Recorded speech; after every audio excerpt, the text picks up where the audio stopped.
മറ്റു പുരുഷന്മാരുടെ ശ്രദ്ധ കിട്ടാൻ വേണ്ടി കാലിലെ പാദസരങ്ങൾ പോലും ഇളക്കിക്കൊണ്ട് പ്രവർത്തിക്കുന്നത് തെറ്റാണെങ്കിൽ, തങ്ങളുടെ ചുണ്ടുകൾ ചുവപ്പിച്ചുകൊണ്ട് മേക്കപ്പുകൾ ചെയ്തുകൊണ്ട് മറ്റുള്ളവർ എൻ്റെ മുഖത്തേക്ക് നോക്കട്ടെ, എൻ്റെ മുഖസൗന്ദര്യം കാണട്ടെ എന്ന നിലക്ക് ഈ രൂപത്തിലുള്ള കാര്യങ്ങൾ ചെയ്യുമ്പോൾ അതെത്രമാത്രം വലിയ തെറ്റാണ്, എത്ര മോശമായ സന്ദേശമാണ് അത് സമൂഹത്തിന് കൈമാറുന്നത് എന്ന് നമ്മൾ മനസ്സിലാക്കേണ്ടതുണ്ട്.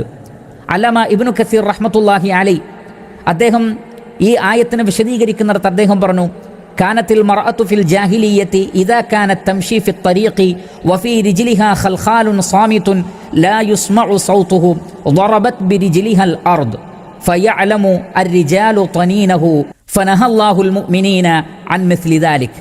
അദ്ദേഹം പറയുകയാണ്, ജാഹിലിയ കാലഘട്ടത്തിലെ സ്ത്രീകൾ അവരുടെ പാദസരങ്ങൾ കിലുങ്ങുന്നതല്ലെങ്കിൽ, ചിലർ കിലുങ്ങുന്നത് ഉപയോഗിക്കും, എന്നാൽ കിലുങ്ങുന്നതല്ലെങ്കിൽ അവർ അവരുടെ കാലിട്ടടിച്ചുകൊണ്ട് അഥവാ ശബ്ദമുണ്ടാക്കിക്കൊണ്ട്, ചെരുപ്പിൻ്റെ ശബ്ദമുണ്ടാക്കിക്കൊണ്ടൊക്കെ നടക്കും.